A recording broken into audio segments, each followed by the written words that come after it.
Bismillahirrahmanirrahim. Assalamualaikum warahmatullahi wabarakatuh. Bismillah, alhamdulillah, wassalatu wassalamu ala habibillah Sayyidina Muhammad ibn Abdillah wa ala alihi wa sahbihi wa mawalah. Subhanaka la ilma lana illa ma 'allamtana innaka antal alimul hakim.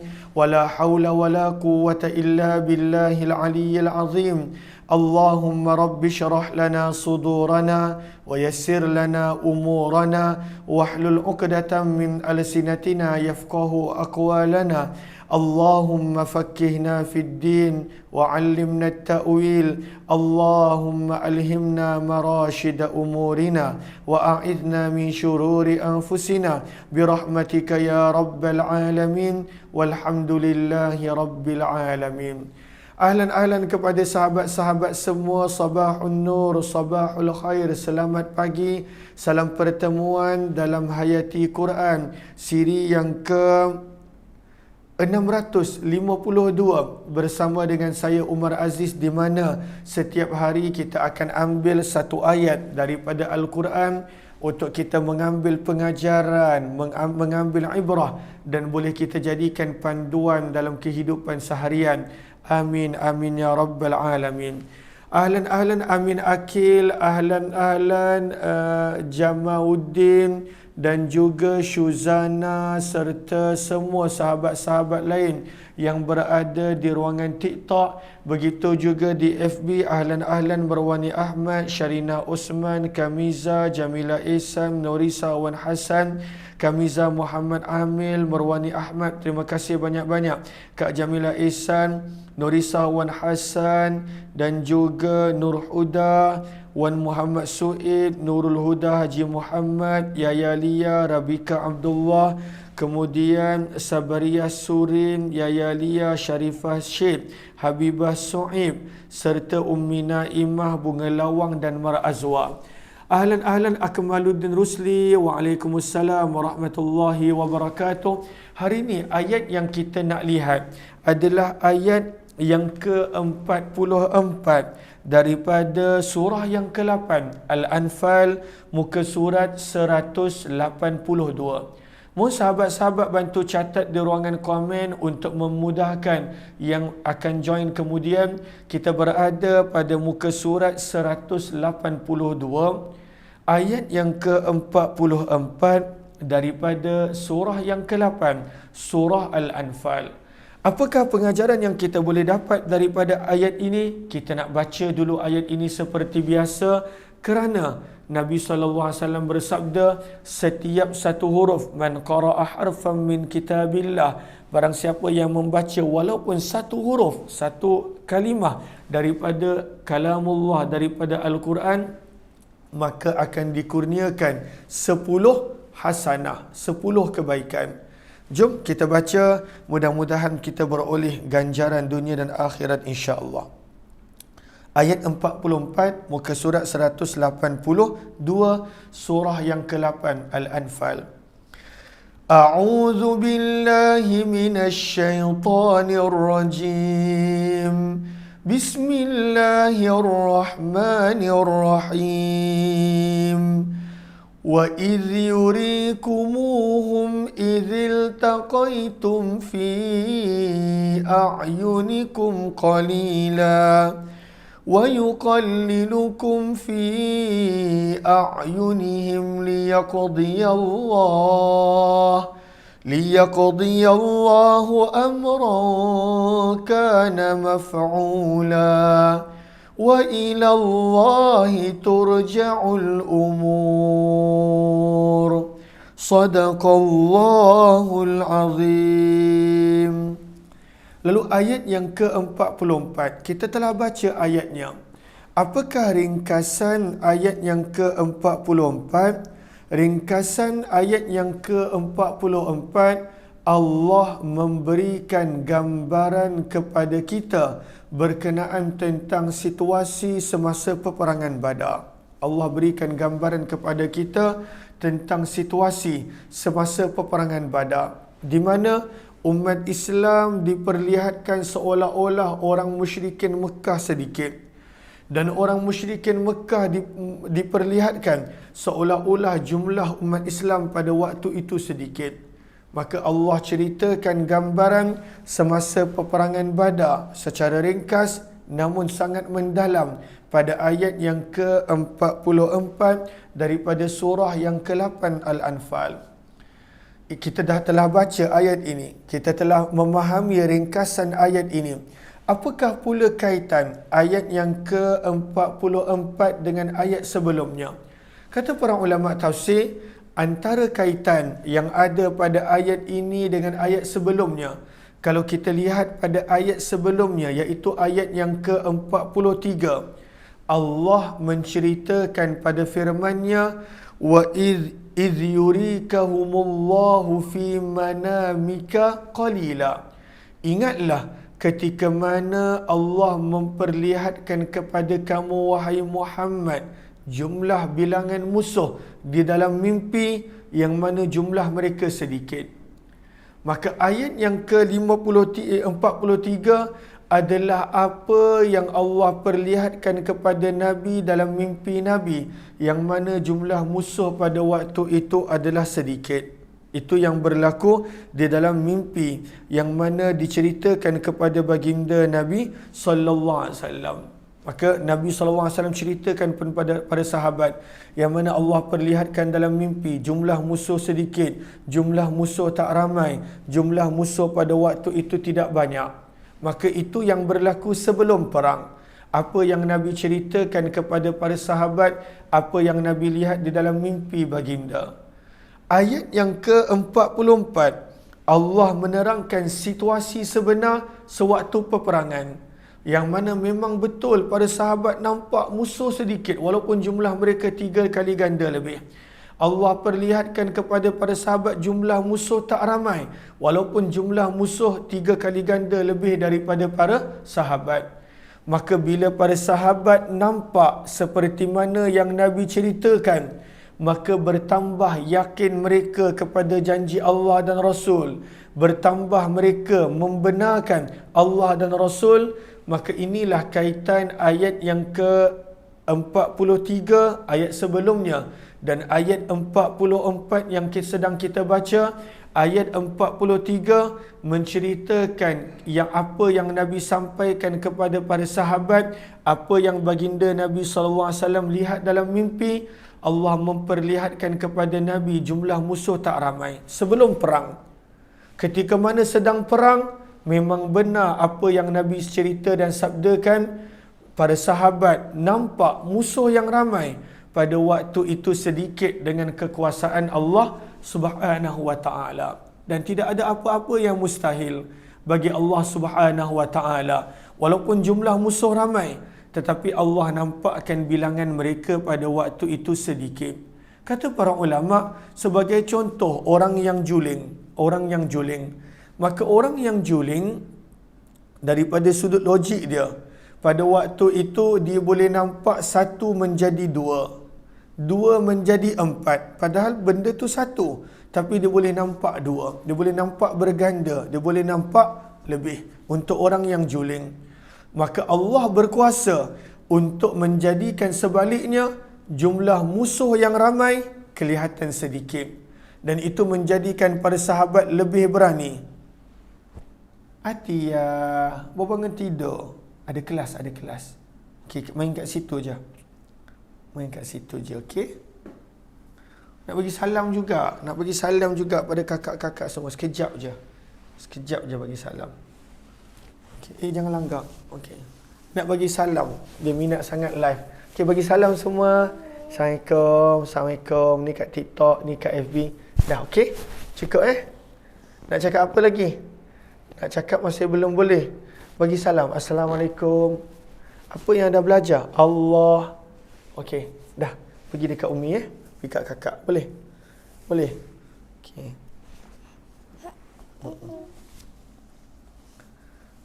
Lalu sebab dia dah boleh merangkak, baru beberapa hari, beberapa minggu dia boleh merangkak laju.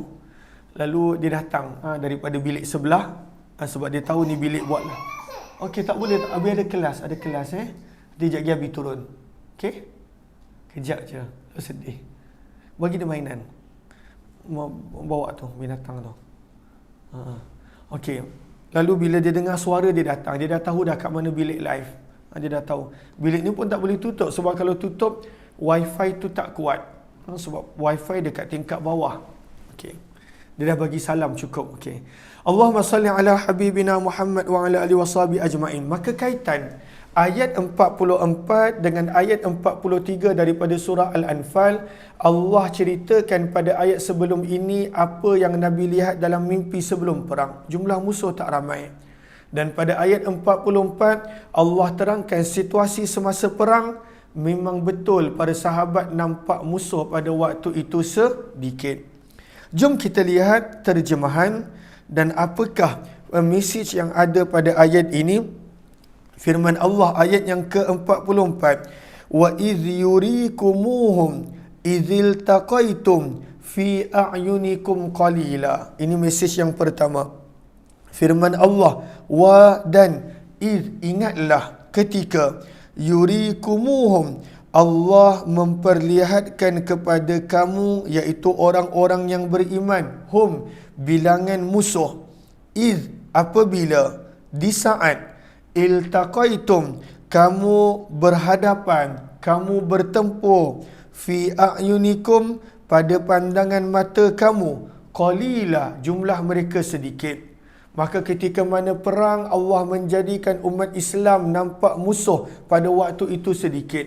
Menjadikan umat Islam yakin, umat Islam berani, umat Islam pada waktu itu bersemangat untuk berhadapan dengan musuh, walaupun musuh 3 kali ganda lebih daripada umat Islam. Macam kita, cuba kalau contohnya kita nak berhadapan dengan opponent, dengan lawan kita yang pada waktu itu jumlah mereka lebih kecil, yakin, confident dan sebagainya. Ataupun mungkin bukan kecil, tapi pada waktu itu dia lebih lemah daripada kita. Kita akan lebih yakin, percaya untuk menang. Begitu juga firman Allah, ini mesej yang pertama. Allah suruh ingat bagaimana keadaan musuh ketika mana perang, yang para sahabat nampak mereka kecil, mereka sedikit pada waktu itu. Ahlan, terima kasih Mizo, terima kasih Mama yang berada di TikTok yang memberi gift, terima kasih, jazakillah khairan. Kemudian mesej yang kedua firman Allah, bagaimana pula keadaan orang musyrik terhadap para sahabat. Firman Allah, wa yuqallilukum fi a'yunihim, dan Allah juga menjadikan kamu kelihatan kecil pada pandangan mata mereka, pada pandangan musuh. Orang musyrikin Mekah pun nampak para sahabat sedikit. Para sahabat ni tak banyak. Dalam riwayat dinukilkan sepotong riwayat berkenaan tentang Abu Jahal. Maka Abu Jahal berkata dengan kumpulan dia, jumlah tentera Muhammad ni sikit sangat. Seolah-olah mereka punya makanan cukup hanya seekor unta. Orang dulu bila mereka makan seekor unta, maka mencukupi untuk lebih kurang pada waktu itu, Allahumma salli ala Sayyidina Muhammad, Allahumma salli ala Sayyidina Muhammad, 100 orang, 100 ataupun 10 orang. Maka bila digambarkan bahawa Nabi punya tentera hanya cukup makanan mereka seekor unta oleh Abu Jahal, berarti jumlah tentera Nabi sangat sedikit, hanya 100 orang. Maka Allah nampakkan pada pandangan mata musuh yang jumlah pada sahabat sangat-sangat kecil, sangat-sangat sedikit. Kenapa? Supaya mereka pada waktu itu maju dalam medan peperangan, dan pada waktu itu mereka beroleh kebinasaan di tangan para sahabat radhiyallahu ta'ala anhum. Maka itu mesej yang kedua. Mesej yang ketiga yang ada pada ayat ini, yang mana Allah berfirman, liyaqdiyallahu amran kana maf'ula. Allah buat apa yang Allah buat, supaya yaqdi, Allah boleh memutuskan, Allah boleh menentukan, amran, suatu urusan, kana, yang mana urusan itu adalah maf'ula, mesti terjadi. Apakah urusan dan ketetapan yang Allah dah putuskan? Umat Islam mesti menang. Orang musyrikin mesti mengalami kekalahan di atas kesombongan mereka. Dan Allah ingatkan pada hujung ayat, wa ilallahi turja'ul umur. Apapun yang kamu buat, wa ilallah, hanya kepada Allah, turja', dikembalikan, al-umur, segala urusan. Ini adalah terjemahan. Tapi apakah pengajaran yang kita boleh dapat? Pengajaran yang pertama yang sentiasa kita kena ambil, bahawa Allah sekali lagi memulakan ayat ini dengan perkataan wa'iz, dan ingatlah ketika, dan ingatlah apabila. Perkataan iz yang mana kita dah pernah ulang sebelum ini, kita pernah sebut sebelum ini. Kata Abdullah bin Abbas radhiyallahu anhuma, mana-mana dalam Al-Quran yang permulaannya adalah iz, ianya memberi makna uzkur iz, ingatlah ketika. Ahlan-ahlan kepada sahabat-sahabat yang baru join, mohon jasa baik untuk bantu share, bantu untuk kongsi, bantu untuk sebar luas. Mudah-mudahan lebih ramai yang beroleh manfaat. Maka bila Allah sebut wa'iz ataupun iz, ianya sebenarnya adalah Allah nak suruh manusia ingat kisah yang pernah terjadi, peristiwa yang pernah berlaku, keadaan dan situasi yang pernah terjadi. Daripada situ datangnya kepentingan sirah. Daripada situ datangnya kepentingan untuk kita belajar daripada apa yang pernah berlaku. Daripada sini datangnya kepentingan untuk kita perlu berulang kali melihat kisah, sejarah, apa yang pernah berlaku, walaupun dalam kehidupan kita ataupun kehidupan orang lain. Sebab sebenarnya terlalu banyak pengajaran yang ada. Sebab itu apabila kita belajar untuk review apa yang pernah berlaku, di situ kita boleh rectify, kita boleh perbaiki apa yang sedang berlaku untuk menjadi lebih baik pada masa yang akan datang. Kita patut belajar daripada sirah dan sejarah. Sebab itu sejarah sentiasa berulang. Sejarah sentiasa berulang. Benda yang sama berulang. Maka kata para ulama tafsir, bila Allah ingatkan berkali-kali pada ayat yang ke-43, pada ayat yang ke-42, bahkan pada ayat yang ke-44, iz, ingatlah ketika. Allah suruh kita ingat.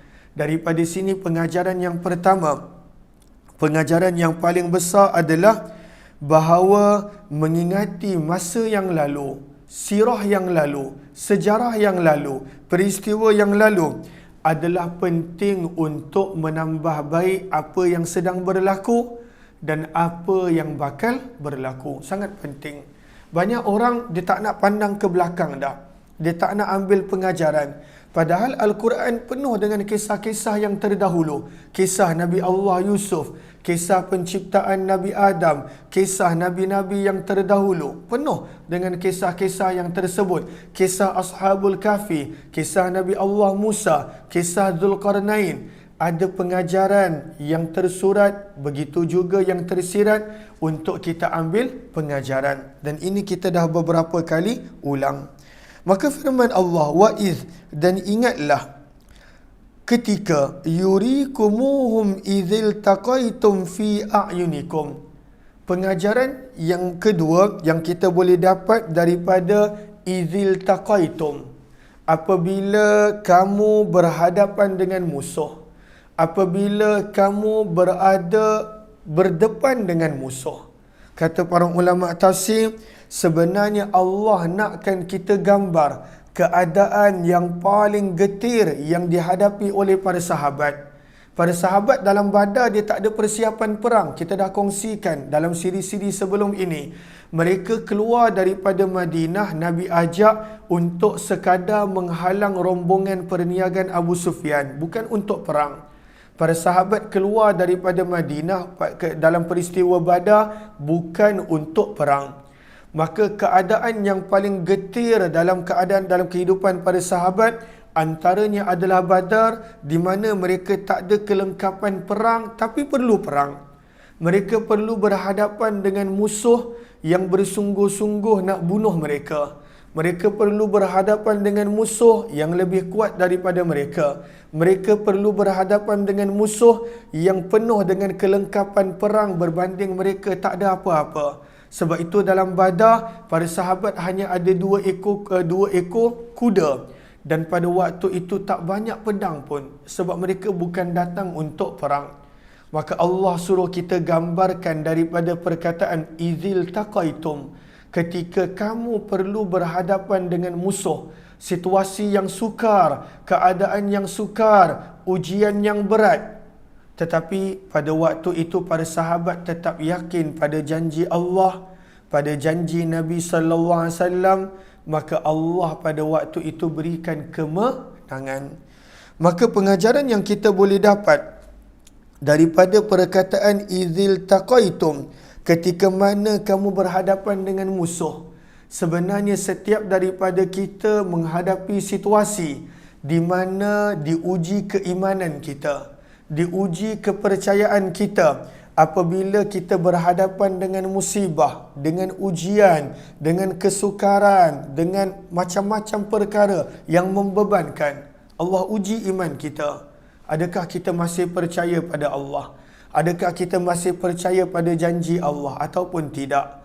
Para sahabat mereka kekal percaya, istiqamah di atas perjuangan mereka, maka walaupun mustahil untuk mereka menang, dalam keadaan tak ada kelengkapan perang, Allah berikan kepada mereka kemenangan yang besar.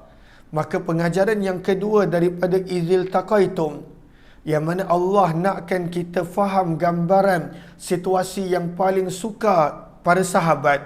Mereka tetap percaya kepada Allah dan janji Nabi, lalu Allah berikan bantuan, pertolongan kepada mereka. Maka sebenarnya kita pun apabila kita berada pada situasi yang sukar, kita tetap percaya kepada Allah dan Rasul, Allah akan tetap memberi bantuan kepada kita. Cumanya kepercayaan itu, kadang-kala kita dah rasa tak mampu dah bila berhadapan dengan ujian musibah, dah rasa tak mampu. Percayalah, Allah tahu yang kita mampu. Dan kalaulah kita berterusan percaya, yakin kepada janji Allah, kekal tenang, kekal sabar, dalam masa yang sama kita berikhtiar untuk keluar daripada ujian tersebut, Allah pasti bantu. Belajar daripada gambaran yang Allah sedang ceritakan kepada kita, situasi para sahabat sewaktu daripada peperangan Badar. Maka apakah bantuan yang Allah datangkan pada awal? Allah jadikan para sahabat nampak musuh sedikit.